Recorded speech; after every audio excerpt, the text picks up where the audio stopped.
adomwa busumi ya ye womu ye na ye first ne de twato ya eye anase ne fia de twato menka na sa na agitum sa ye ni Leicester Company Limited ena e ka bomu ne ye di obi bas no second edition ye de abrawo ewo kanesi dwom eno nso ya adwan ne yen wo ho nyi wono nko a medimafo ba santa nso aso yasene Dr. Time da so we kure mu den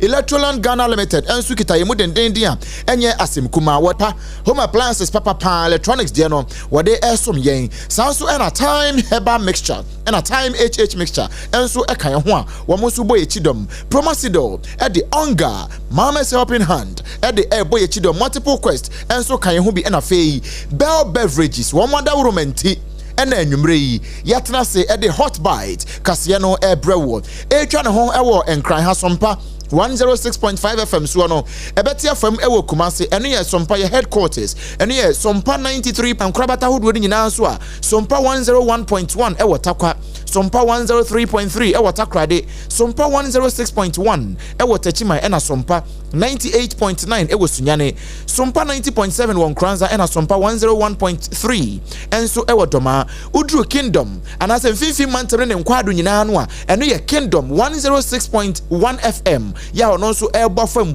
e momanfo ho nyina nso anya biatie uko Play Store ana App Store no a e ya download Sompa online eno ye app no a utimi hwe ye video wo ho utimi tie ne audio enso wo ho afei uko udi koda ne so a baby a radio akantina nwam ne nyina wo no Sompa FM enso gine mu a yage Captain Amband correct ya ye trete won ya kanedum delay no mu fine pa Facebook no eye Sompa 106.5 FM Accra ena YouTube no eye Sompa FM live enense mu abetine nyina no so no ye kruche e de akwakogu www.sompaonline.com ene medi e de Obrempong na kwaku ampoma afei gibre na asemu a edapono so a ye besi ne koso no ye mo ho nkomoy enrada ene beda adwa se National Road Safety Authority womo e de akontase e de besi bosumi ye twa mu ya August bosome no mpo osana bosome no emu no akwanhia a esie e wo man Ghana mu no wo kire se enipa afamu ahwere wone nkwankoa no bosome nkron ntam no eye 1937 na emu nipa eprepra ewo mu nkwa na eye 10,957 eno ye National Road Safety Authority one more reporter one more aba na one de ma Deputy Minister for Roads and Highways ena wono na wo ye ne industrial tour en wo kopia o makachi a wo de sansem we nyina eto nanim na ni nyina mu no mema breakdown no ekakra breakdown no kire say commercial vehicles a ewo mu anasa cars ni nyina mpo no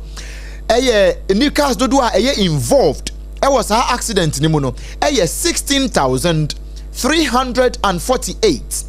16,348 vehicles and they involved e was how we akwanhia we nyina mu na wo kire say commercial vehicles na say one mo a wo mo de no e fa nipa passenger car no e ye 5,515 ena ewo mu ena fei private cars no enso eye 6,647 na motorbikes ewom eye 4,186 ene ye motorbikes nkwa say ye pragea say ye aboboya say ye nianenan yanasa ne tais mienu moto ankasa bienu ni nyina ka hunu bie ena ekodru sa 16,348 no na sa we nyina mu no ena enam so ema ye nam amonten so ebusa se aso eye hwan fom so ena sa akwansia we etimisie eye hwan ede na eba omanfo ni bebre etrete won nsa e de hwe drobafo so sansa wonum ne kita stia ya wonum etwie na eba sa no yete fa amontene so ene e ba wa bedu na masantemantamu na wono gifam den ebusa sa so reporter abai womu droba 43 pa no womu gine sense akoba ne sei no empanifo bebre na se nipa bebre Ghana fo nyina ya nimsem se esanse e ye droba ni na sen no kwa droba ni enam so a wode konti no ya no wom de so bo ni nyina ebo droba fo na wonum droba fo so a titiri pa wa santemantamu a womu stations ahodo driving crofo no womu gine sen na yentie nsem a asante mantamu driver for the be any ba bedu bon komo no one to nanim me no me adu pa no me adu efe ba bi so enye driver for nko a e kwan so ka ho ba bi ho no ma o se ka wa u driver no udu su se bo ya wo se ka ha de ka enya bus stop no wo he na bus stop no no cause passenger na otimu no ka se usime ya usu ufile so we ko ni but uko ni ma what distance be bi obesi no ene me bi a wo ye enti no wo so agina enche no na ma e kwan no aye ketwa ti do free enche ba no do free ti ba no o ma ba be ka bu ma nko hye de ti ya kwan no so ka ho e da bebre so ma fo adidi dwe aben kwan no be the force bebre ekwanim ama ekwan no so dey ayekito tunya visibility ni yi ende adobe for dey e ho ansem cause make say ma adobe for na cause me shankani utimu se car no problem gum na so ja onaji we re den so won say so car no kura hwe biara brake light nye traffic gate enso say na enam kwan so I was say a police for so eboa ye na nyina mo hwe na dey ba komisi etu da ba ko hwe na ye hwe ni nyina shankani dey equivalence is there but car no ho enkasa ya ka say ye ti bamfo no eno so hia cause car bana say e bubu ka restaurant traffic gate me jina mi hu say me fa boku an na nefe won say pan aba be pie so ada no kura mu so the driver ni so e ba na so hu say nanim da ho odimrika on hu say ahaye nipa mu ana say ahaye nipa nti say dudu kroma ahaye nti emirika so akra eno ne ka hu bi but ye wada aspect so eno so cause accident pa especially ye ni ahaye nipa no one air driver for no say situ as odu o ku twikra na ko wa bia ba ko no monsa on fa hwe hu no anso on de wo kwa na so wo ko two passengers na e full a shine no so baby wo kra na o driver gina ha ma minsi baka chen so o ha de gina enyi de obesi aye wo no ti driver nso ni option bia so obegina ba bi wan se bia ho no o gina na ma kwan na eketo ama obi nso ba a record da between afeni paso ena two especially when make the total for na happy ena minim se beka ni se nso na be fa se omo ye kwan mai no aye omo nya parking se high station se bia ko no mai ko ma kakra kan yi be bia ni wa ya se ka duro so wura ho no parking no sinipa nti e kwan no ho na total for no nyina gina nti se obi nso ka ke se bi banana break kwa se before to ho a o de betu afeni paso ko kwa ma kwan na ye ketekete nti e fa ba bi no ye na ka ho e na passengers nso aye omo nya to wase wei eye driver fo no mu bia e wa santimantam won ne yama ne boni ba obeidu e na e bon komo na yama na nso ho a enkran ha ene yete no nti empani se ye ninam enyeja ye ne wonum so a e won kran ha ne bi bon komo na opon checheku enso ete famu ene driver fo ne bia e won kran ha sei no e bi bon komo e ma wonum so e kire wadwen sei beto ne boase e wo kwan so sometimes obeti kaso akwan so ka emuna bobi anasi kumasi road iso is too much ti mesre drivers for no ana ebi so nantem enanu so hia because sometimes me driver yi kra no ena wia me manantem a me solentem ntinu enetimi wia me ti de me kono next coffee ansana meni so anasi ahode na bakakran so ina wia me ntinu nansi a me dantem me usa ahode na banti mesre say drivers for no yeah, rest ni huni amai pa. Oh, the mechanic say most of the time, no, I drive for into your boss kakra. Me kwa bantam abe feni panase me kwa bantam na masako biem no. Aya ono so aya hadwene de ni nsem bebre ba. Nti ni American say aya dentu obuase so to obuase a say ni mai cause America tuon tentam no oni na aka ho na ma accident no isisi no obate ni unnecessary overtaking ya wadu ba bia ye e so to obuase no ya bohu anso o dia fa ho no ko nyame anye wa ni wa bofia na gbrai no akwahwe nkwa nti sani man ketengete na pe ba ko bi nso e ka ho se bia obu onum na ni kunu so yesel o se me force na me du ba bia destiny ba bia me ko no we so aye driver fo bia wonum wana afo ha enkran ha ebi dia ne kire se enna bi o ha na ni kumpa so no woko enu obi kan jesu okope coffee bi nom ansa enso still untimi nchiti nature eba na sa e hadwene pa na we hunti no yenkwa homa no so na ye ne maame pel adusu satekla wono eye kasamafo edema National Road Safety Authority ye ne no enkobo enkomo antipel otimenka Sompa 106.5 FM Accra hot bite sunie me mo akwa ba o me do so me avema na me pa cho honam mo te sen na me adom na see me we pa na happy birthday so ene enim say na your birthday nti Nyankopon hira pa thank you piao yeah mama report wa yenye bia kenkan say a free January e de babesi Augustine kwa no road crashes SCA ewo man yi mu no cars are involved 16,348 and deaths 1,937 injuries 10,957 Sompa FM yani driver for ni bia bon komo amwo ma kire se aban wone de wo mo driver for wo mo de passenger for wo mo de ye wo man ni mo bia wone de nanso mo road safety for ansa na mo de sa report to iba no na mo findings ye den yo me da say HL bia o team me chia wan kasanso we are finding say nyama mi papa na ma akwehia ba nipesu ye de nam kwa no so send driver for no kai no passenger the nebio is so ye boa driver na kaza said there is so ye wo kwan so tradition the ultra from anam kwan ho moto kan ni obi anam kwan ho no ewo mbra ene hwehwe ya a govern ba na muntu no na te one na ye no dede mu anato we biala automatically e dia kwehia eba either anya wo na wo beye obi fufuo ye cry to be count so na kwan na ye nam so no no so akade a etese wo so enisu anate ye friend say panu efobre no emboa enu tuturu bi akwehia ma so na share na ye kita no enu to nia mebi anko yie wo share no ho a enu to di akwehia ba enu ni fundamental anate basic niema e dia akwehia ba bamiensa ni nyina no lipesu edi mu tentima anate edi mu chefa kete yeah, no 100%. Nipesu no ekobe 80 to 90%. Na say ye can nipesu na even ye kwan na chen no pom nipesu ka won say nipa ne twa kwan nipa na ye djuma obebi ye hwe twa kwan no enki say nipa no anya kwan no anya ni ye o ye no de le biala na wa fa niam e so de to so a ba na be ba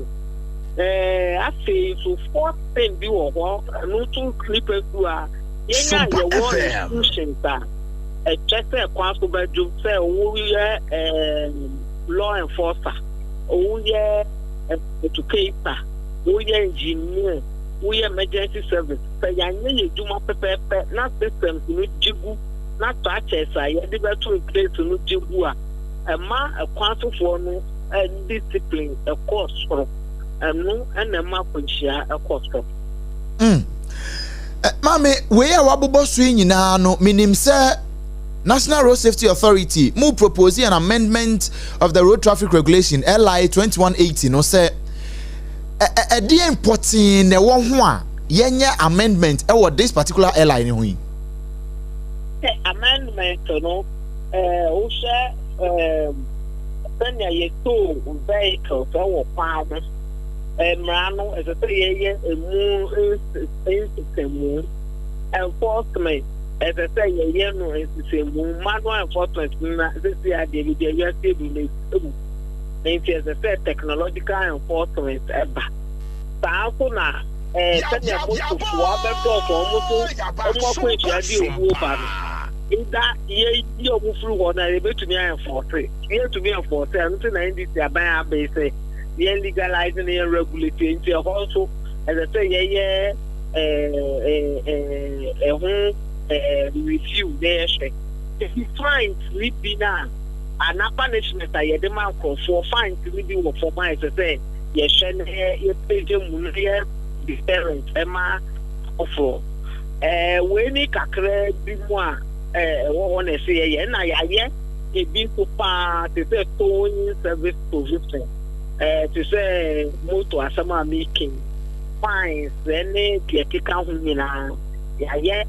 de akọ ye twen say ye be ma attorney general be ma ho advice e dey dey akọ to parliament na parliament a review now review we ya standard to not affect I say to to man say akade e wo ho me fa say sikatama here to say ye dey count di to man I say no so ye forthcoming na ye to me di to man say sɛnea ɛbɛyɛ sɛ yie ɛwɔ kwan so pedestrian baako no refi pedestrian regulation ɛwɔ two silence ɛwɔ regulation Sompa FM regulation no mu nti saa na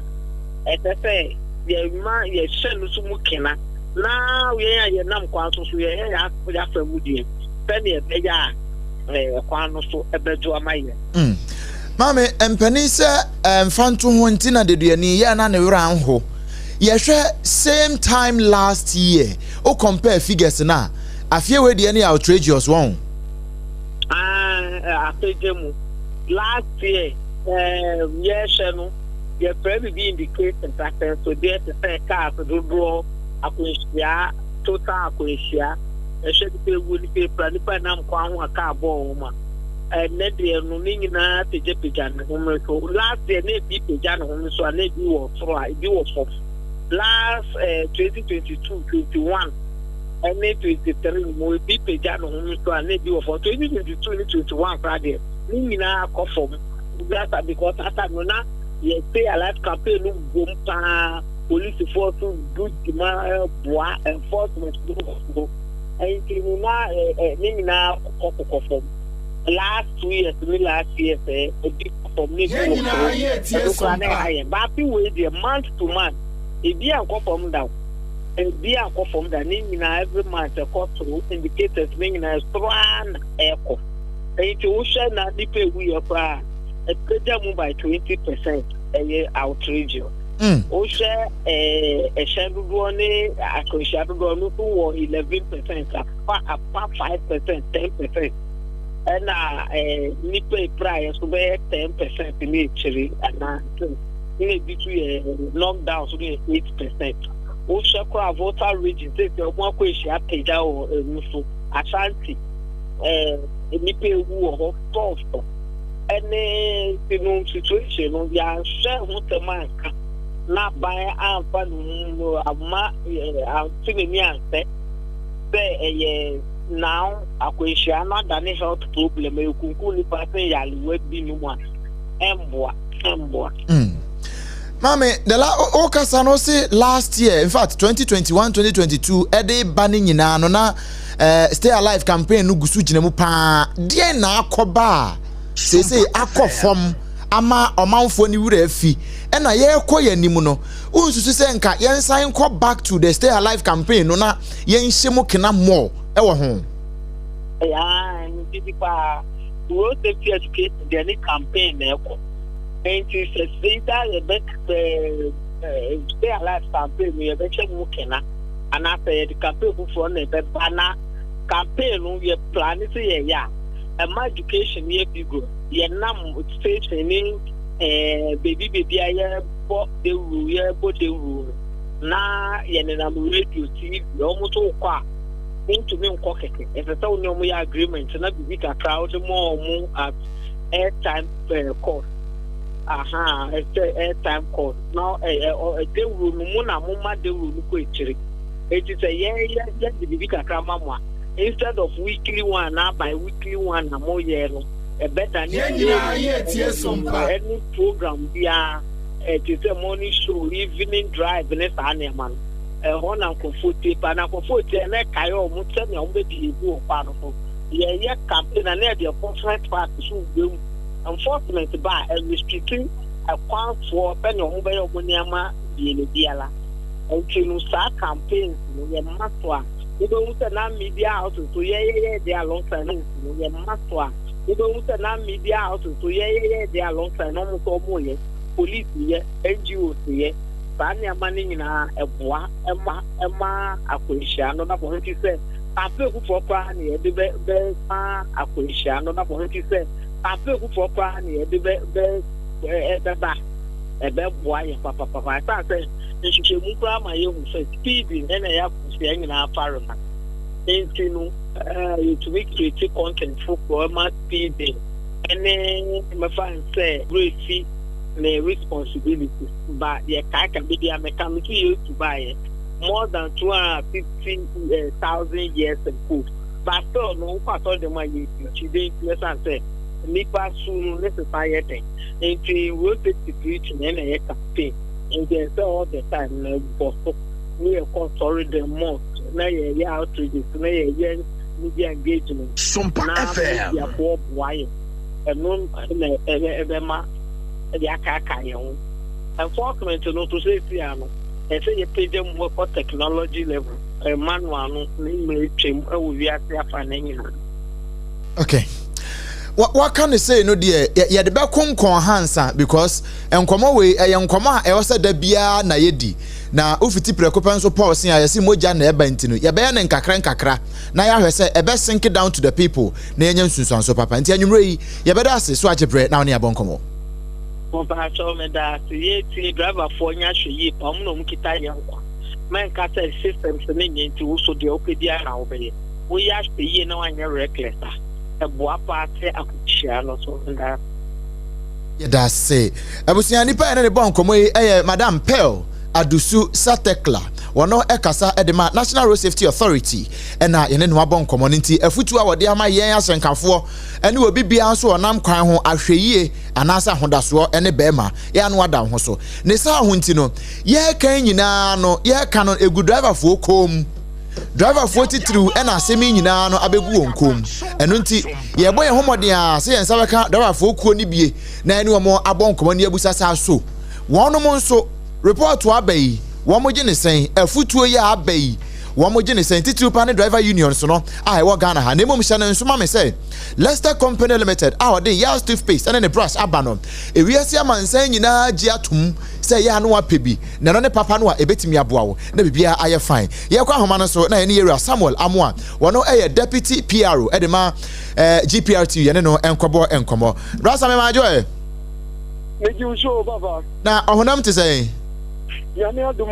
ye na mo so Nyame adum ye nso ye ho ye pa ye ne atiefo nyina dase enanwumre isi wa chebre ene ye hwehwe nkomo e wo hot bite so e wo Sompa 106.5 FM so na Road Safety Authority report omodi aba from January edibesi Augustine kwa accident esi cars ye involved commercial vehicles kwa 5,515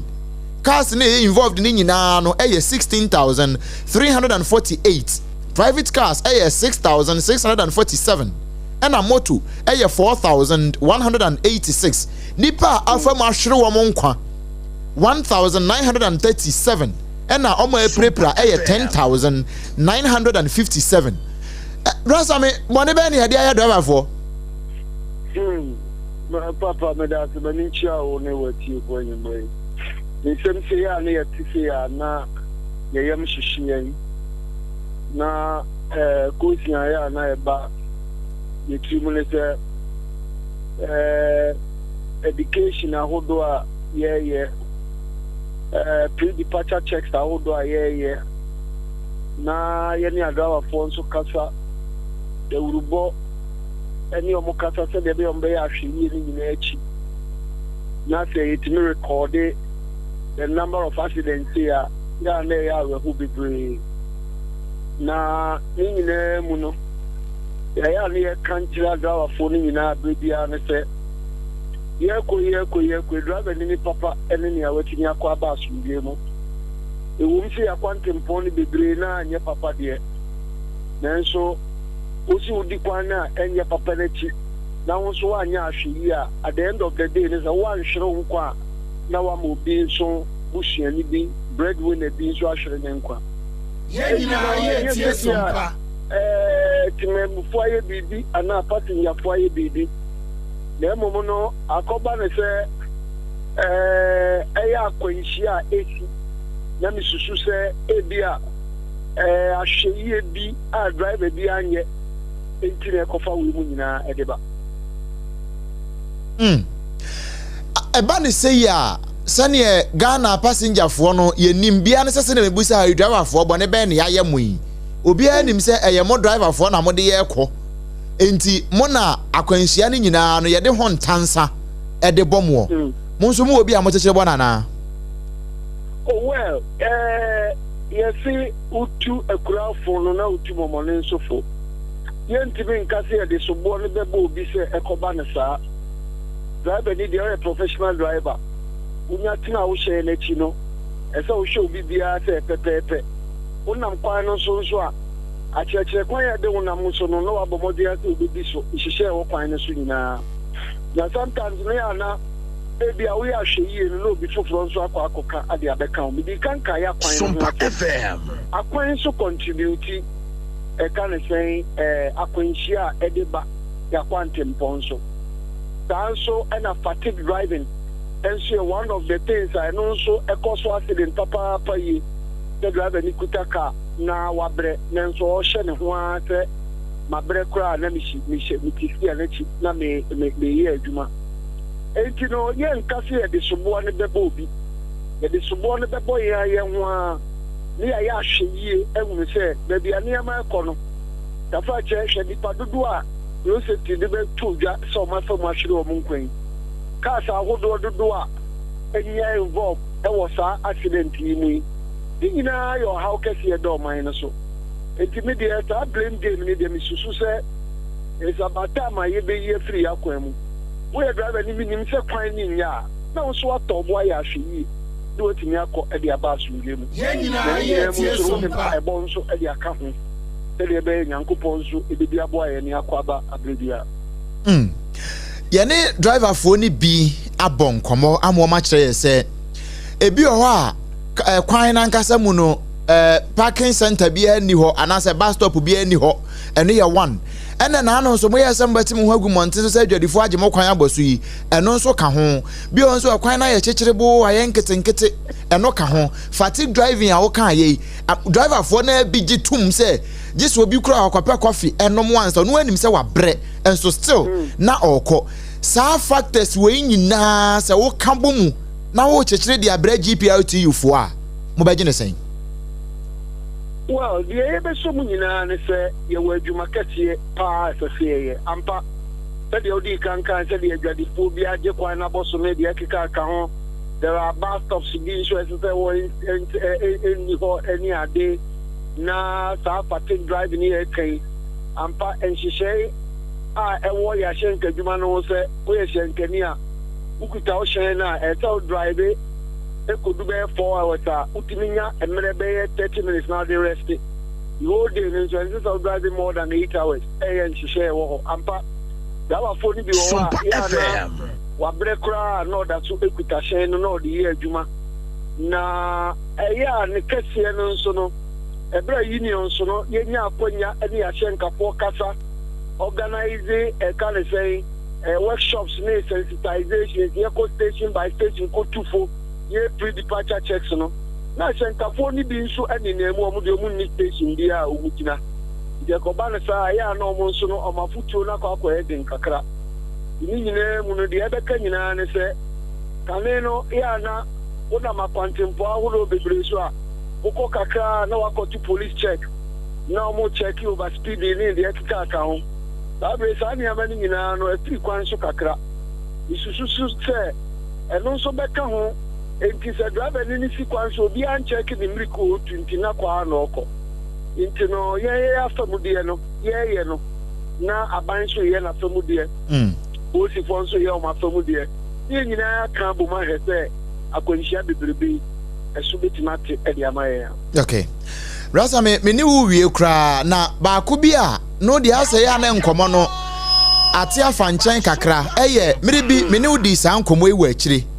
ena me ne Charles Danso adi sa nkomo e pen me ne ya ba ma di sa nkomo e pen ni nyina ye bus stops stations a ye de choba abehye ho na choba no ye de table bi ahye kona ho na driver ni no okodi a gise oje one thought ansa na ode adidi anya ode fananum saade no ehun nkomo na kosi sen yes so be share e me dey post 40 guma no mo he say lorry parks no yen tonton ensane ade ewo ho na mpa said ya okay adawa phone pi na wi omo ho e de pasa akwan no so na sa oba stations na your union guard to your station, most of the stations are answer car no. O driver no, we have a way you bet me examine. You be Ukraine say you will track a credit news and no work TV. I near bring pass you would be dear to driver in your was searching I the Bemano. The Anka Tauba station are you driver Nidia and I'm side you may dear and I say Subain so. I may a Chinese sign baby was some baby and and which you is watching where they play to buy no home. If you know some of the other can you say, you bet you a shank of one fool. Sompa FM. Stations are a drinking spot near the war. No more share because maybe I'm sorry, a free home. Sabi akwese no so ma you money dey free ho. E bia mo so eyesa enuboni a no so mo tonton. Ukom some of the stations are foreigners bi bi wi omo tonton tramo na dey akika ka ho. Ye mu binim ti bi hu and ye dey complaint ne ma police for. Obe amukọ che o ma e china na o ma san ba bi na o ma san tonton. Nyina yo ha o kese a ekofa akonhia hodo edeba. Enti no se de me di kankan no. Ye be ya famude na ban no so ayi na famude. Ye nyina ho atoy. Okay. Brother me my na say na yemfa yenkomo yi enkonkon ha na we no se na da bia make say akwaya running story. Enti da bia da ye friend say ne no ye bo na ye ka e kire wiase amansan no migidi say na e to yasum na ye sesan ya adwene anwumre yi ye da aseso achebre ene abonkomo. Right. Abusia nipa na ne bon komo yi eye Samuel Amoa wono eye deputy PRO edema GPRTU ena ono so ache na dwen ewo eho no nti akwanhia ho nsem no enye sebe drobafo ne nko a ena enya se ne maame pel setakle eka ye no na obia so eho wo mu bi ya ye nyina ye de ho jim na ye boa ebetimi aboa ama akwanhia dodo no yetimi se yentimi ntu ase kra no a ye betimi atwa so akofom deku na ye nyina so ye nyankwa edi amen na me ne wo ka Yas toothpaste ene ne brush no ene ho asem ena na me ne wo eka na se wo nkran a wo de age number si 0501 619588 0501 619588 ena uwo kumase ne nkwado nso a ubefre 0501 390338 0501 390338 eno ye wo a wupe bi etu akoton no Yas toothpaste ene ne toothbrush pa bomodi pe bi to na abeka se no kre sompafo kaaye wo madawroma eno ma so yasene na sene nso medimafo eba center nso Dr. Time so yade bi a eha wo de ne ye nwodua yade stroke ni bi ana usisi ukotodwe uchepe na ya oya ode ne ye asichire yade diabetes bi o prostate ho ha obema ba bia ebetimi ahwe tu ase de ama wo no unya issues bia wa ho bio no eye medimafo eba center Dr. Time so Dr. Edujemfi wo se gisen ya wawuo ne yade Sofia bo na furu so wono nko a ene wantimi manakachi na emom se wokra wo pa wo awo ma wawade enu mu a wo de okra de bosome pe bo se nyinse na betom na wo ho atimi ato na bibia atimi aye fine bomoden gi numbers sisi a 0244 774282 0244 774282 ena 0500 facha me 0500 727215 0500 727215 enkran ha ye opoku asemayira ena kumase nso abu akwa agogo ne aban suku no ho no edi animhwe ewo ho bomoden na oni eni kasubom na ne ha obi a wo mpom no yetime ye afri ho Electroland Ghana Limited say open home appliances papa electronics ni bi nia unya decoder ne bi a ubetimi atie Sompa FM no ahwe Sompa TV ne Tera 1 enyina wo so no unya scratches bia wo mu no eye Electroland Ghana Limited eho ena wo kwa akoto niam ne de afri enu TV air condition fridge washing machine kettle rice cooker microwave blender ni niam ahudo bi emefie ya nika bia no Electroland Ghana Limited eho na ese odu ani kire ye besan so ma discount papa ya warranty assign that so bomodin fu ani kire mo am watachiman no ye watachiman kumase kwan ne so no a ya bo kumase so pe unya du kumase a Kasi Junction ɛhɔ nso yɛwɔ hɔ ɛna tech junction so yɛbutu hɔ ɛnkran ha yɛwɔ adenta barrier dansoma roundabout ɛna afei industrial area ɛne melcom plus ɛdi animhwɛ sunyane mankasim cape coast takrade ne tamale ne nkwado nyinaa no ɛhɔ nso yɛagye afitimu wɔ hɔ gye numbers no 0245 949495 0245 949495 na fe oni yen abonkomo time herbal mixture eye malaria duro papa se utimu se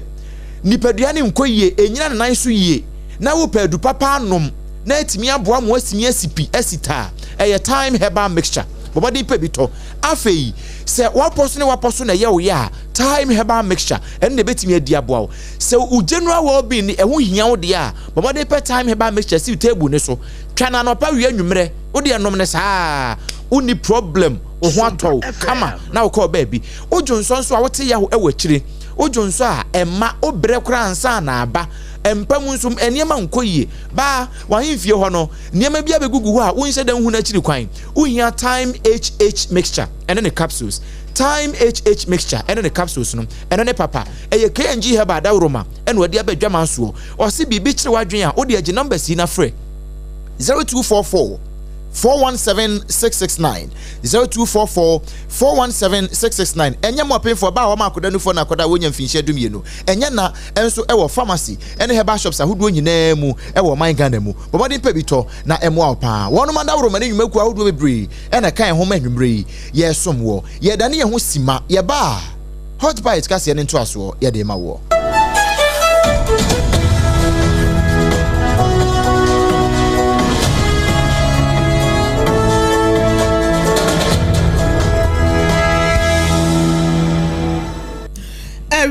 ebusia for hot bite kasia no nto aso no ena ye bebie mo de ato aso de amamo no ye hye na sia na ye hye ede Africa na mampanyi ye Rajon Dramani Mahama ene de wakodwumedie bia se de nsam dodo na akwa akotodwa na nyina mu no ene se ewiase nyina da ayi October bosome no ede esi wose wode kyerekye wo manfo atwe wadwen si so e wo kwan ya ndipa binum fo abefo kwan so ede bu enipa efa so cyber security no awareness month na ne day ena ehontoma pa no ekoso na esanse mpanyimfo akasa nipa nyina dane mo wana wana ne bia wodane wi obetwa wo ho aba abechi wawinti no Ghana so de ye ho ahyemu bi amane ye Rajon Dramani Mahama wa bra na dwumedie na so kogina simpie ne apaso na wo pun enum nsam egu fam no ensam a wakaya nyina ne se wonu ma ye krado se wo behwe na Ghana fo dodo na ne titirumpo no eni amano nefo ya na ebinum eto kese efa defedefe kwan so odo kwan so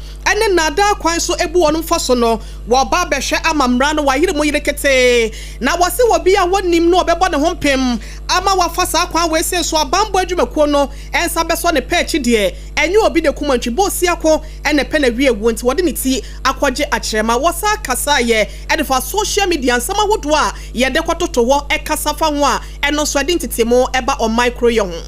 Cyberbullying, cybercrime has been with us for years. With the explosion in the digital space and different kinds of instruments in that space, it's become more sophisticated. Sometimes you just entertain yourself when you hear a very cyber-aware person who they try to scam and they play along. And the conversation is normally very interesting. Free MTN. I mean, MTN won't call you in tree. First thing, if they manage some good English, we are calling you from MTN and your number has been blocked. So we want to unblock it for you. Your mobile pin has been unblocked. Then they start leading you. And some of these, I respect those of our citizens. I wish that all our citizens will be that aware that your bank won't call you, your telecom provider won't call you and ask for your personal details. And so this is a very important month and a program. Some are romance scams, and recently we've been collaborating with our international partners when evidence is gathered and it's proven that people are involved in romance scams. Using our extradition treaties, we ship the culprits back. And so we'll continue to collaborate with all our global partners. Anybody involved in romance scams, whether you are a foreigner or you are a Ghanaian citizen, we will hand you over to be tried and punished accordingly.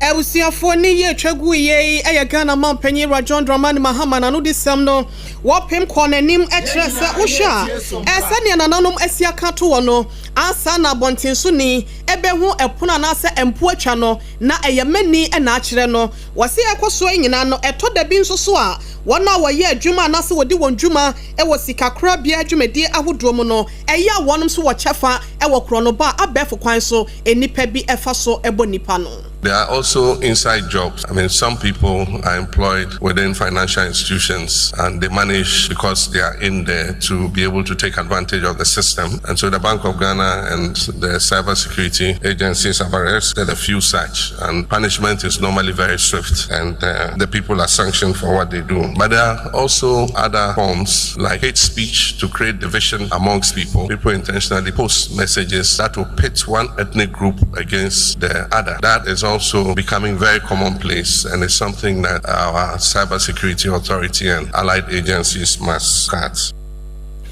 Mampenyi ye Rajon Dramani Mahama strebu se jata gonja ni de chekronkron ya wati jata oma so prince we de na no disem ene twegu ye. Na ewo sedwumedie kro no ase Yera Mohammed Muntaka Mubarak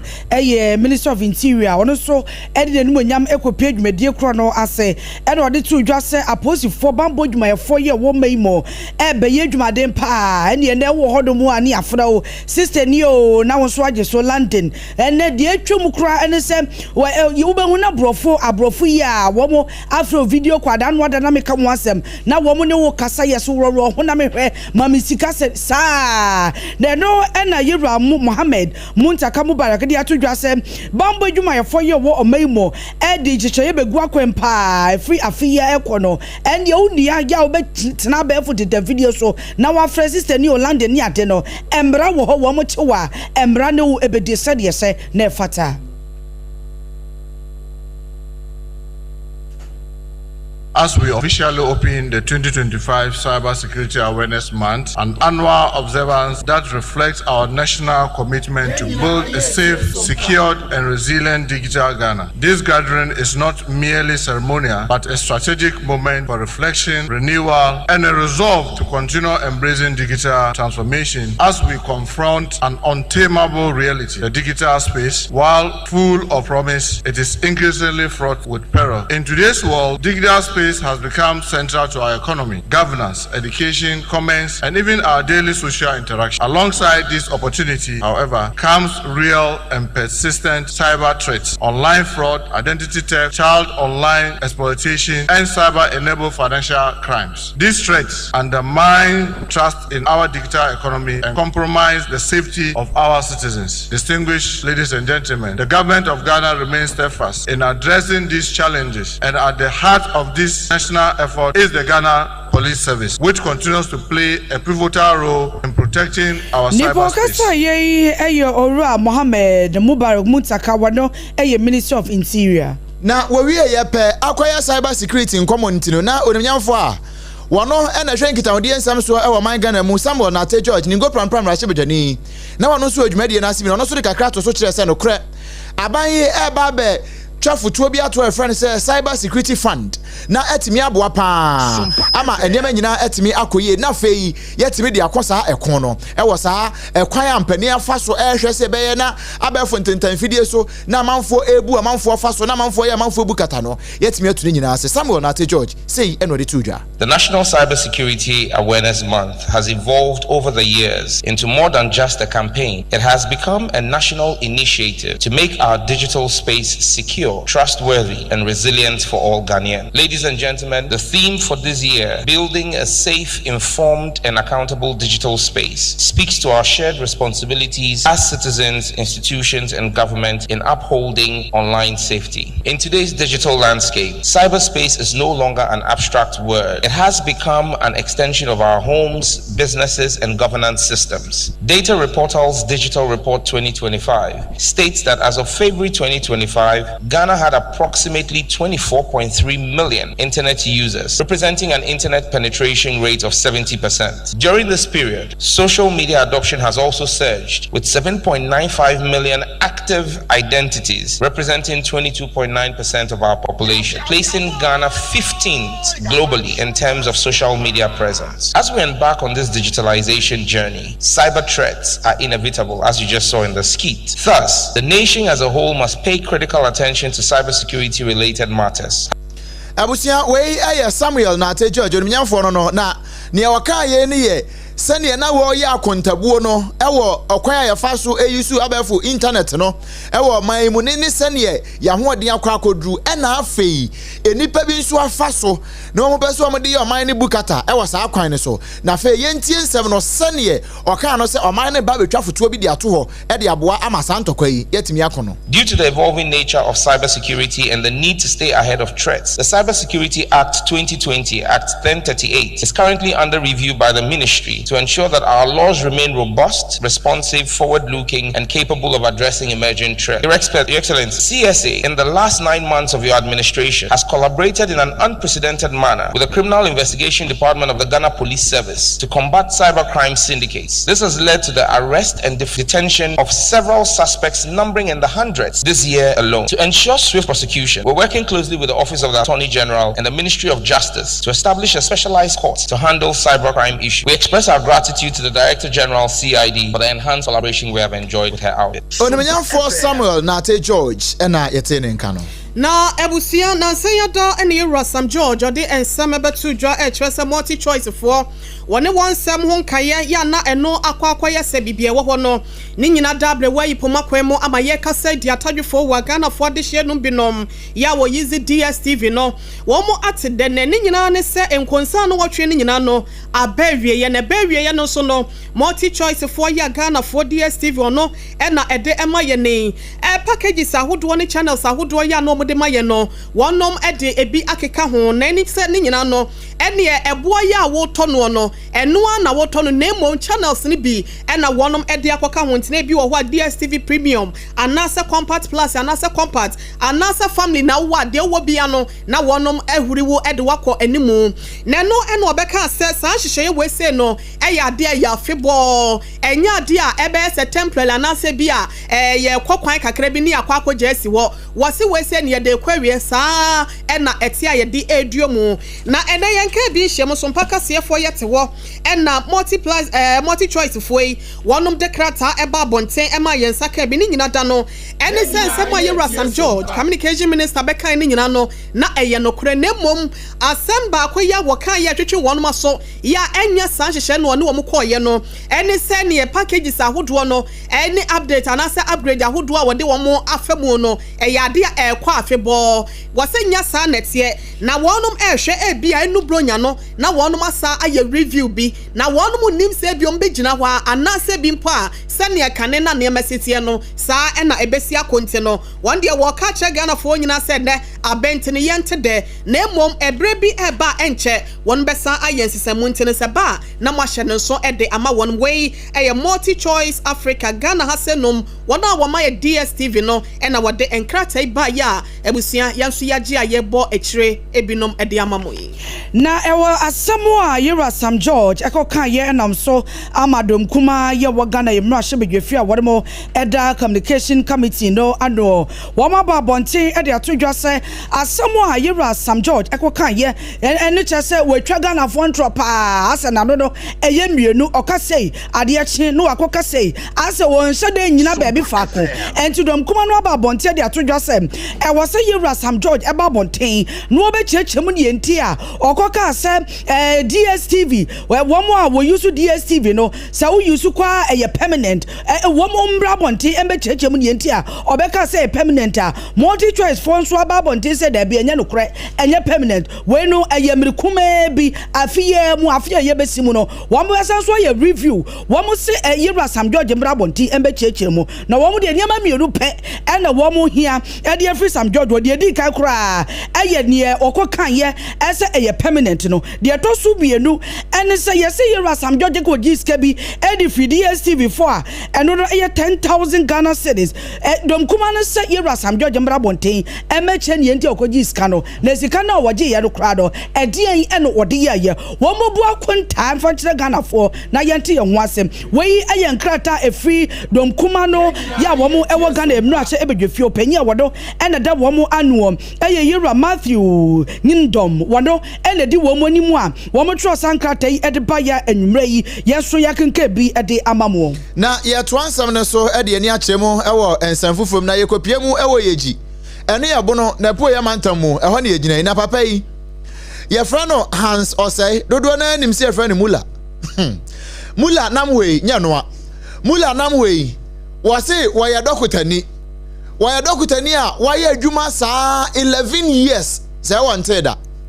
wannam no obo no honsa for hene se waya doctor ni ene wonne ne nam yeji mpotam ho ene awe kodi ha man bi na wo trotro man krofo ene wotimi ma nkrofo nru ha kosisi ase wo ye bibia bi e wo man yi mu eno na nam so ema me no kasai prosifo ensa aka no na asem yi hunti yenkwa ahoma ne so na ye ne yamane boni ye oto yenkra edi free ye gine ne mpotam ho Daniel Tachi ye ne no enkobo enkomo Dani majo mo na ohuna mboko mo Oheneyere se wachia why mo na ai Mula ne boni a waye pa ne sense wo ye doctor ni na prosifo ache no kiremu kire yen Ghana fo tie yo sene mutie no em se no kosiada na yenya litie se abaka ye fe no Hans Osei ni dia ka ofodi ma no Hans Osei ne wona ho tadi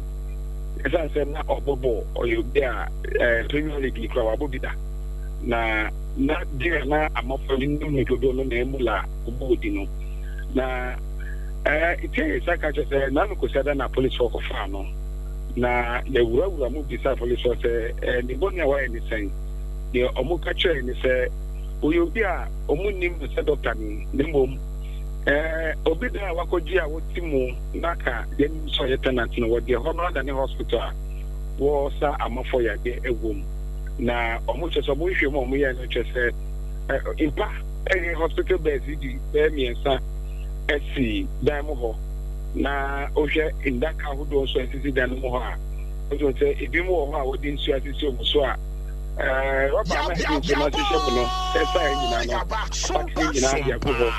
na ohwe nro ho so egugu di demo na ojo se na se ne juma wodi nyina no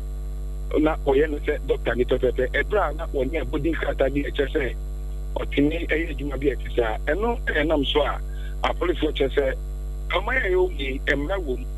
na professor bia so ni ehu ngoma yekosua ansana watina ka se ubo sa nimbie no eti se obiye timamuni a wodi betu nso se uye doctor ni bra na yenim se wako school bia na se sua popular ma wabodi kata chese utimi sa mafo ya de wo fiedie na se watumbra eno ne nam so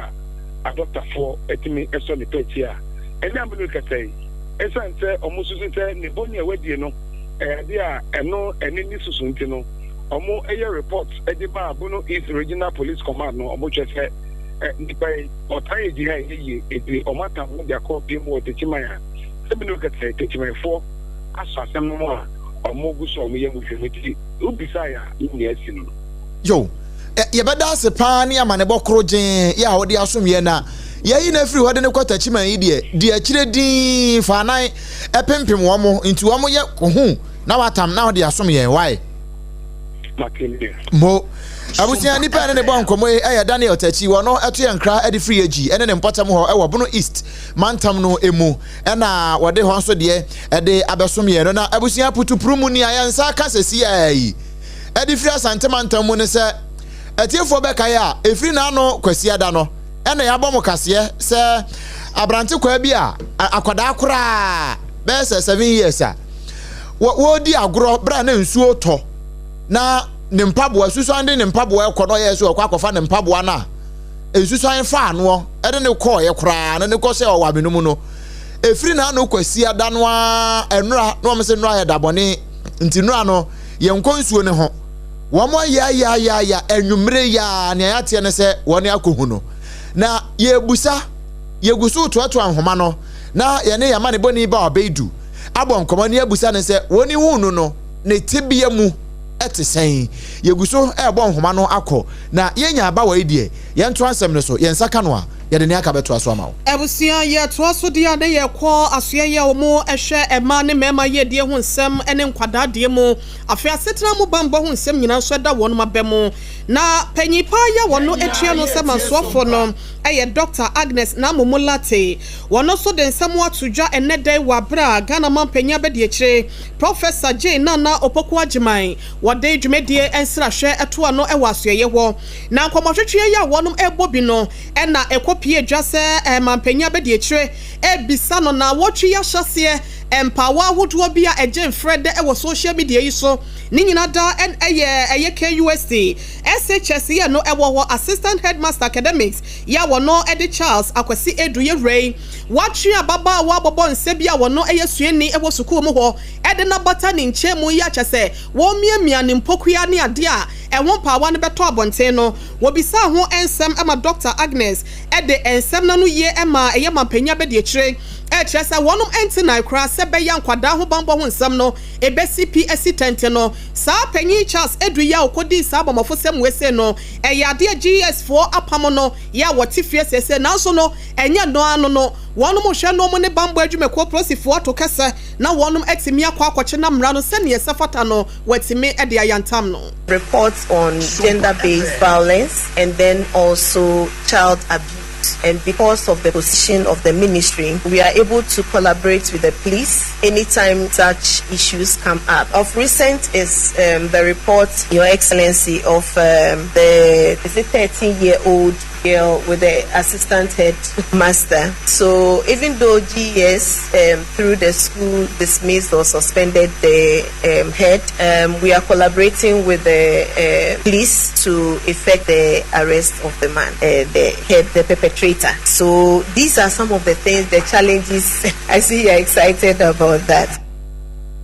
I see you are excited about that. Mampenya bedi ekyire he efa eye video wa na wotwe ya hyase eje mfrɛ ɛwɔ social media no so ye rachase du wone na kwada ya wono so ɛhye nase no ɛho nsɛm bi ɛne ɛde amamo yi ye mo hwi ni ansan kɔ akyi bio na afɛ ne ba obedu enkɔbɔ enkomo ba ma adwo na bɔkɔ de bɔkɔ so enye bɔkɔ science and for kɛseɛ pa na kɛseɛ ato adesi do abepo broni kro ɛya no ama one so kakra ma me one ne wɔ fam kakra pa na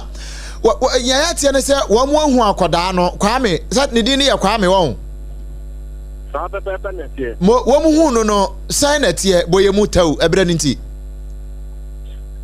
Obrempong so ni specific kan no me ka sɛ Kwame etu su no mfa sɛ de enne ka ho ndemu ni mai ni da no ɛpere mu die wɔn ankasa tɛtɛtɛ mu bi a wɔto nsu mu nyɛ lɛgu die lɛtɛ tɛ bi na mo sɛdeɛ wofi kɔ no ɔnyɛ de su bi nya ne fa lɛka tɛtɛtɛ mu afei na wɔn de pa mi mu ɛnam ɛyɛ ma ba ni agrupo kwan no so a wɔn de no ɛba ɛpere mu die wɔn ba mi kira bi bi na nanso kyia yɛ de sɛ wɔn nam kwan so a wɔn ba tɛtɛ fo bɛka ya ɛyɛ me mɛnda no bra na abɔ no mu na kɔ no fi so na akpala yɛ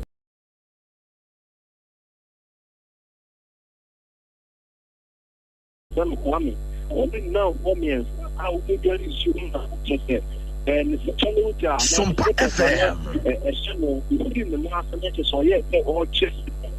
and I just in the Napa and you and oh my god, many a money chest yeah, one on my end that move almost down the couple next to so and not normally I don't come back up on the corner so then I'm never but we do not be one day that day in the after you know we can down the password almost labor. Better there. About the young movie, a person who negotiated to the only woman and the amount to go. Then see, I don't know who you do. So the okay. For so ben busiano a ne ombe ka bia no ya na wato amane ye wefie why ombe ka bia no ya na wato amane ye wefie why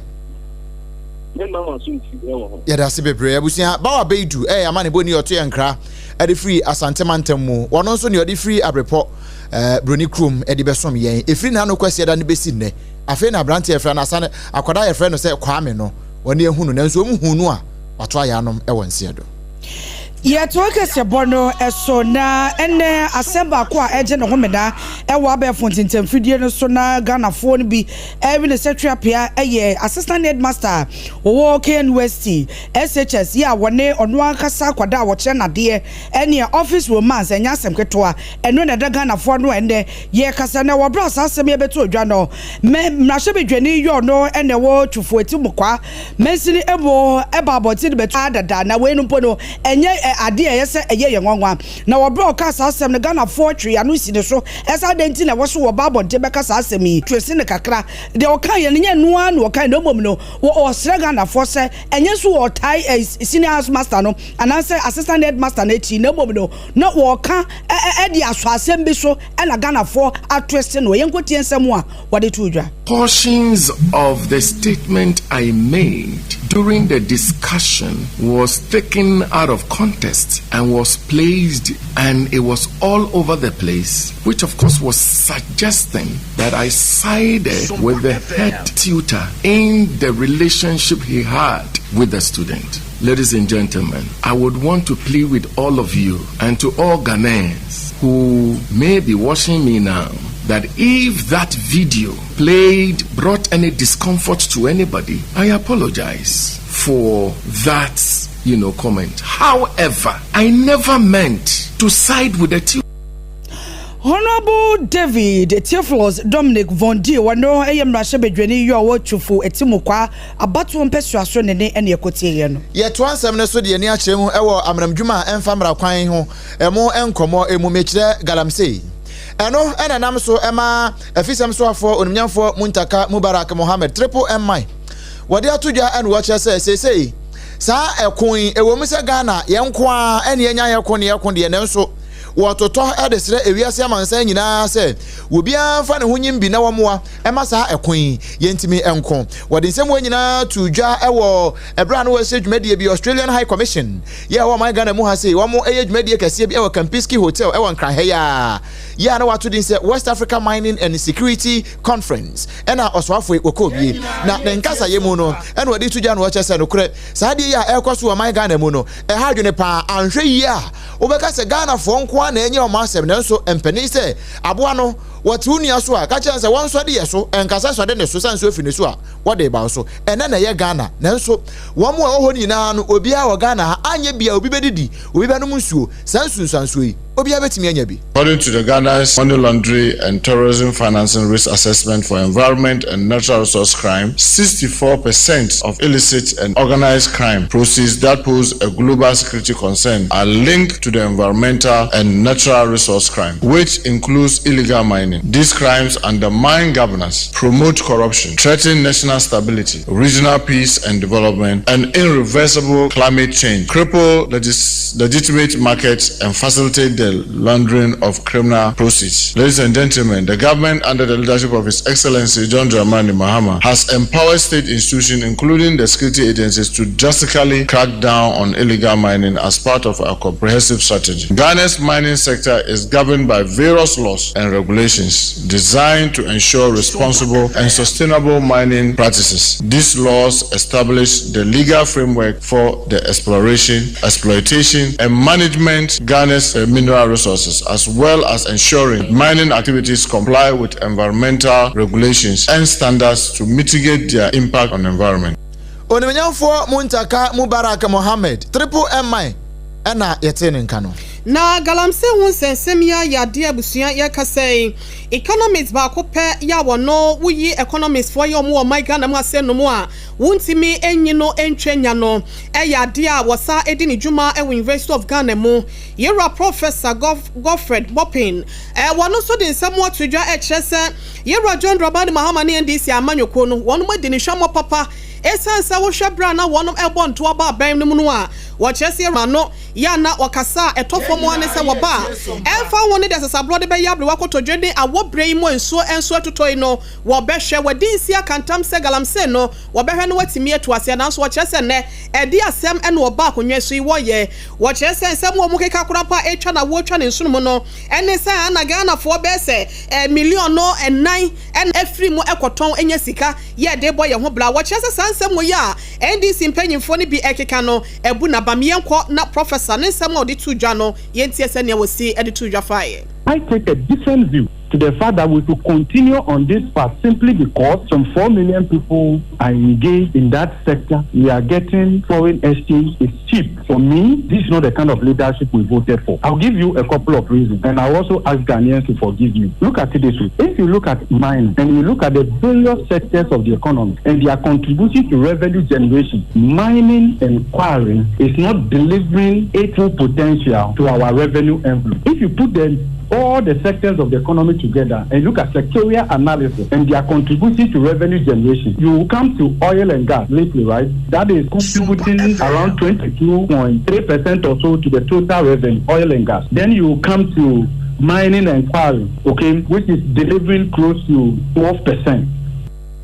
Enwachi no wasa de to asubiem se wo de Ghana etoto ama ahodo ya wonom so efoma gudie to no ewo ne kwampa so no a wotimi wo se adwuma yom no wonom konkan eche Ghana na wo kyese susudua ya wode esusuo no ade a Ghana wasi ya ma ye ne ko ho na yetimi eye de no ewo kwampa so no ene betimi aboye pese ma mebunu dodo na adwuma yetimi enya bi ama wonom ayo. The other bit to look at is employment generation. If you compare other countries that are doing proper mining and you compare employment generation to that of Ghana, you can see that in terms of decent job creation, employment generation, the employment response to growth in the mining and quarrying sector is very weak. So the mining sector, if you add quarrying to that, is not delivering quality jobs on sustainable basis. In fact, in the last 3 years, you will see that in terms of decent job creation,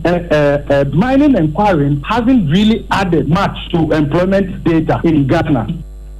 Professor Godfred Bopin and Ayako Ekotie Nano di Semwa economists SI Edini Juma Ewa University of Ghana mu. Yetwa ensem so na hyene nso sa nwumere yi bia ube kofie ye wo ye aduane a ube didi aduane a wo die no eye aduane ben mesrewo sa nya aduane a o spices wa ye de ye no onga ewo mu a mesre enye why wan hwe ye be ma o mema asem obekofom eya ka kire oba no se wonfa onga emfa nya aduane no ni aka ni nyina ye nkoso onga nyina ye nkoso onga ne papa pa no eno na wiase nyina mpo nim se no kore ukọ America ukọ UK Sweden Canada wo mu nyina befa bi fa ne papa pa no eno na wiase nyina mpo nim se no kore ukọ America ukọ UK Sweden Canada wo mu nyina befa bi free Ghana ha en wan de akọ free Ghana ha en wan de akọ esanse eboa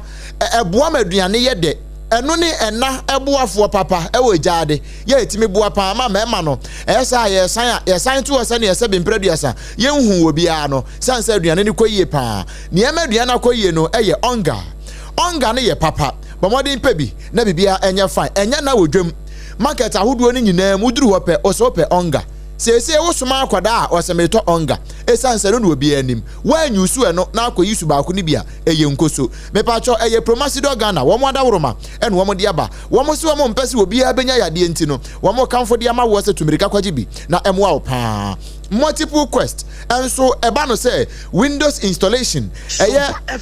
UPVC any aluminium na the repairs and so wo mo ye ne kama doors installation and repairs UPVC and aluminium wo ye ne kama pa bia na wasi udan na wie deda ana obi beye no nipa na anya ne yie ɛna wo pro bia ma na bɛyɛ ne foforo saa anaso wabɛsiesie de ama wo a ɛyɛ multiple quest ɛna make for de ama wo afei na wo nso wo si wo dan no a nea obetimi ayɛ ne yie pa de ama wo ɛyɛ multiple quest afei metal rolling gate burglar proofing ɛna afei gate automation electric fencing garage door security doors ni nyina wo mo yɛ bi udi dwuma bi wa bonten sɛ sompa obi baasi baabi a yɛ create yɛ studio baabi a yɛbɛgyina baabi a yɛbɛtena ne yɛ de everyone saying LED TV kɛseɛ ɛde yɛsi akyire kama de ama wo multiple quest wɔn yɛ ho adeɛ pa wɔn wɔ nkran ha ya Eastla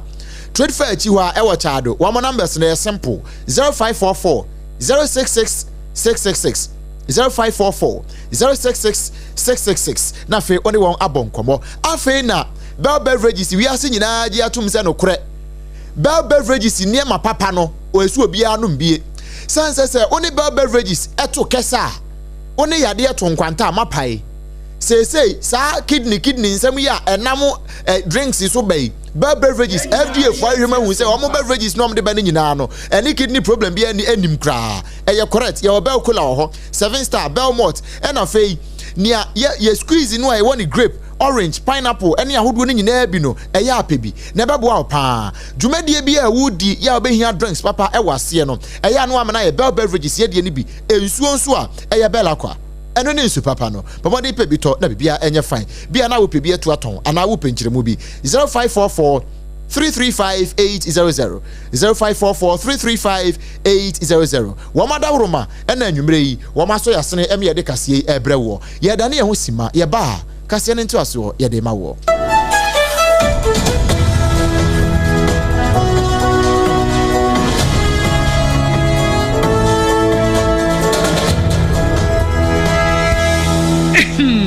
Medo edrano pa wutimi to wo boase etwitwi wusi o do na so nim se me de yas toothpaste ene ne brush ene twitwi mesima minya homka senti na ye bokoyi na me de me all time favorite yas herbal toothpaste ene ne brush aboa me ama sesei menum nso a enwunu anasa de ehia me semfimfem me biem na wo hwese me se aye fita sesrecha homa na et brightens yas whitening toothpaste and a brush and a midi shimisi entina wo se afei na yas total care gel toothpaste and a brush ne de ebo wo se ho ban demu ne nyina ema wonum ye sham oh yes enu kretrodo yas herbal yas whitening and yas total care gel toothpaste and a brush abusuan chamfa se wo pedudu tu e won kran ha for Leicester Ghana Limited and was 050 161 9588 Leicester Ghana Limited and the yas toothpaste mo ahodo and the brush abadwa so abeboy midimafo pokwase maira akra midimafo pokwase maira akra midimafo heba clinic aba akra ani wontie passengers egumi kai mu ehwa na dodo na ekro ene sa akra ne potem yedemu ani yedemu ampa de se de edutwam Atlantic International University America memu abo Dr. Adujamfi babaso honorary degree as a professor in biology in herbal medicine it is said here ayaresa no aye more oh misi minim wife yekopa wo wanye one city nyinse ne beto mu ansa ne yetu ska no nso mi connection na enhyeda nkoyie na esakakra ti sei wa page mu amahode bam connection ne mu de we obo wo de ba de kro wa ba do kro wo de ba de kro ye ka stroke nso de wo fa no small chese agidi wo wuo ne de asie no yare bia etatia e wo Dr. Tamda so andi so diabetes hepatitis B prostate hypertension malaria yare bia kumasi sei owo agogo opposite government school no ena nkra hanso obepiem e wo pokuase mayira kwan no so for doctor 0244 774 282 and 0500 727215 Midimafo Herbal Clinic Wudimafo ne hwa Minsano wafo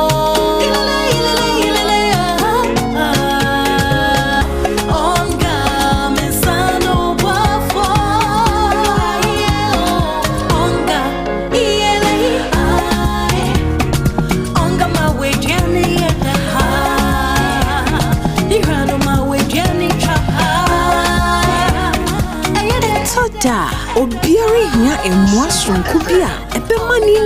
ni opepa aye de change onga mama sano boafo FDA agi edwadie yin krato ya so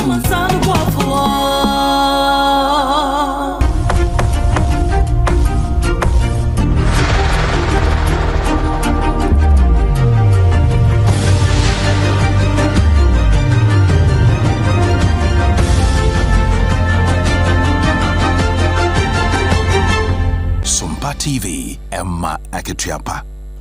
Adishma ma yenam wase na yentu akasi abodo so emfa emamo. September bosumene de na to sudu enkron na Teachers and Educational Workers Union ya ye twenty awate wufuo eja wo adwuma egu wo se wo bo strike esanse nniam bi wo do mu a wo se aban no etwa nani ehwe wo mu a aban no enhwe wo mu eba no sikasemu a na aban no ase o dane wo mu a ne science nti no wo mu ja wo adwuma egu wo no mu se wo bo nya adwuma kwapem se aban ebehwe wo mu na waye wo mo apede ede ama wo mo na ne ya me kase te wo fo aba bonte chese nkasa ye bi akoso e wo kukwam a ene yi wo mo agai adwuma no e ya de wo mo adwuma wo mo je gu ho no wo mo sanso e ba beto so aye na chese strike no wo mo e de abawieye wo mo e ba ba ye adwuma enti te wo fo to nsa de afre enmeku awodo e ka wo mo ho a wo mo call strike ne se emprempre e sanse e kasa yo bi akoso e wo kukwam nti no womu mrana omaye adwuma na womu chese womu hwe anim kwan Fair Wages and Salary Commission no any womu ebehia any ekueku a wo aban mu esoye asoye ye hwe yesikasemu nsem so womu nyina ebeka bomu na womu hia na aban no aka asem debi ede ato womu etirimo ente sakrampo de a senia womu aka se womu be hye adwuma se no se womu hie wie na aban no anka womu akoma so de emfa ma womu a any strike no womu ebesanso akọ na openya wono na odi edomi enimo wono General Secretary Edmatewu Yera King James wono di enum a wo de nkrata yi abase emprempre dwumaye ni bia ya wo de tewu ase na wo hye wo de mo ase no wo betimi asase na waye adwuma yetoa ensem ne so na yetoa so e de akwakodru Ministry of Foreign Affairs and Regional Integration wono akache won de nkrata aba amontene so ya wo mo chese sese animanimu yayi wo bibia wo pepa say scholarship for capacity building we training kese pa ya ebekoso ewo oman Ghana mu ene wono mu a oman no ene wom di kasobom ewo amanone wo mo yes antete we ediama emu enipa na Ghana so eka hono bi na one person mo kire say wo bibia wani gi hutitru pa na tertiary institutions tertiary education wo mo a want to aso na say school pon ankasa emu no wamumu ena oya sa adwumade yi ede ama won enu nti se wo pepa ne se obetimi aye bia ententem paso a animanimu ye yi no na odu ani akyerem e wo ministry no wonom website a eye www.mfa.gov.gh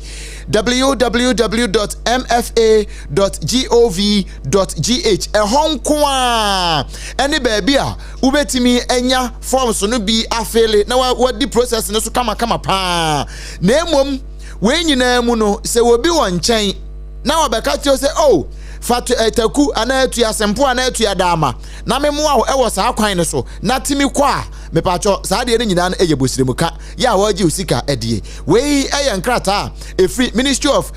Foreign Affairs and Regional Integration aso ye edia ba ye so da na echi kakra ede amawo afe yenko no shebedwene ya wono ejirem wasunafo south abato ompesua so afomantam ya mpempe wono ene ya mansoafo ya wono hwe enuane ene ya rokocha ho ensem so monyafo Eric Opoku akache wono so ede so buo bi ebo adwadifo ya wokokwan so ekofa enuane efre akuafo nche koto won ho ede ba ekuro kese mu beton no se wo hwe enuane bo ya ayede won kran ene nkuro akese bi mu no ma wo oman mu hase no mu no a ni nyina da no ene se foso die pe edodo ye eburu so nti na amanu aye sa wo kire se okwakuafo ne nchen a wo to nuane no fofofo se bia ehema truck ma ene ya kia rino ibia no ma pake ma akuafo ne nchen no wo to ne besa 3000 4000 anase bi krampa 2000 so no wo de bedu kra ha se no ma bayire ba ko yes 50 cedis ene ade wo se ni nyina no wo no munjai na se be ya Ghana fo ye ho betimi atoye na aduane ho nsam no so etimi ebuye so. Now, when you go to the production point, the farmers are complaining that they were selling a truck of yam at 7,000 Ghana cedis. Now, when they started harvest, it reduced to 4,000 and it's hovering around 2,000, 3,000 at the production point, the farm gate. Now, when it comes to the center, the urban areas where people don't produce, they only consume. The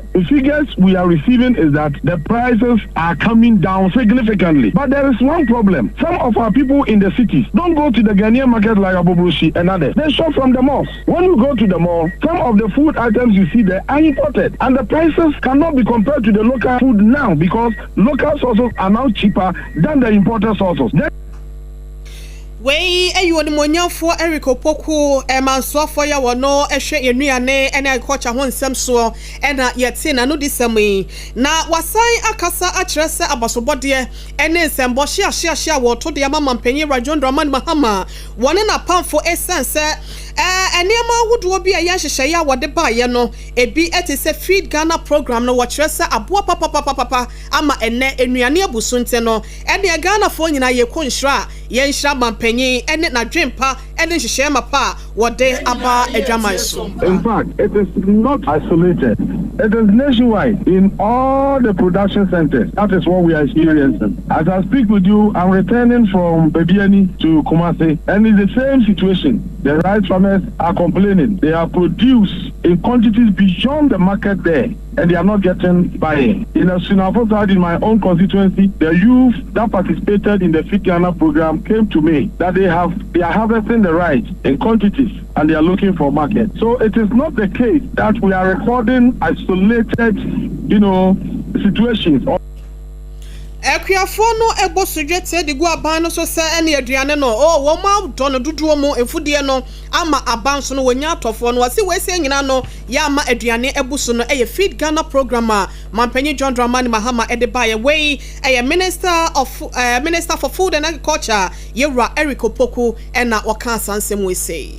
na yade kasebone kopiemu mfimfim mantemo yada so ejina Feed Ghana program jumedie no eho se jumedie yi aban no ena ede ebaye na ehye Ministry of Food and Agriculture one more asset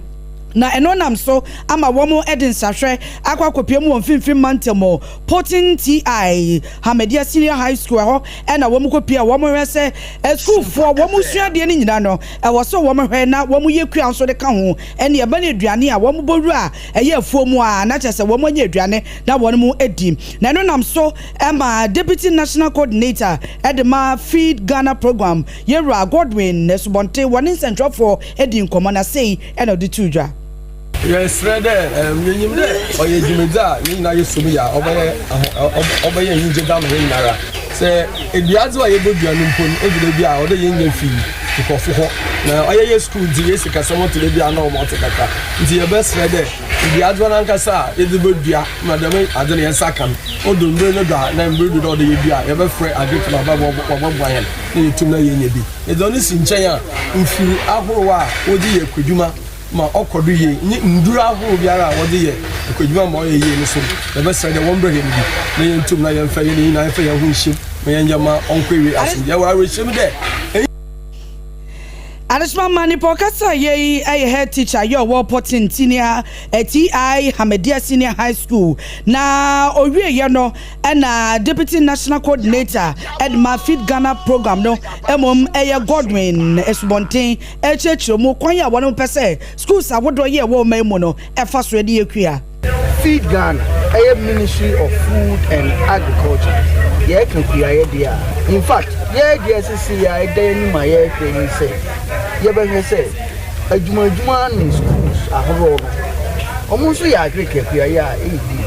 kuya ye Ghana over the years ya ma ye traditional farmers omo kwa ni kuya but obi etimi aban we de say mpo wo ye crash ni ne munye ni say fia otimo akire no bo se wa fuafu na kire say wo de aduaba hye ho a ebeye enti won so nyane wontimi nyane kase kra ye ketuwa bi wo na wo so tinya fu wo nya da bia no betima kwa aduma Adishma mani pokasa ye Owura Godwin Nesubonte wado ena ye Deputy National Coordinator edema Feed Ghana program ye den nsem no ekwa akopie mu ewo amanone na wa amanone nsem no ye kogina mu ewo Democratic Republic of Congo wamo kane mampani a ye friend say Joseph Kabila ye kyerese wono mo ade no akọ court ama wo kọ court no wa ama na ni nyina ne say wo pese wo de ntokwa ene wo man wo pese Congo man no dia Congo man no ebo enu nti ni nsem a wo keka se wo inciting crofo na wo keka nsem gu manfo sum se be ya ene je se wo mo be hye man ne kra no eno no nam ho a wo yenti no wo mo de ne kokot no ne kokot na wa ama no enam so ama court no ahye se animanimu ye ba bi owo bia Yero Joseph Kabila wonom kope na kira kwan na wonom enku no je se sentence to death se nam ne nsa so na Congo DR Congo man ne be hye de ene ye mpene na emom wono wankasa mu no wo mu nku no na wa kire se sa accusations nyina kire se wono wo support M23 no mo ye rebel group bi a wo mo ne na mo mpota mo a ukopie mu ewo Eastern region ye pue mantem ha se na emom DR Congo wo mo epue ye fam ho no a wata wo machi den en wo to atuo ni akode de ma won en na se ba bi won be ye training nyina no wono na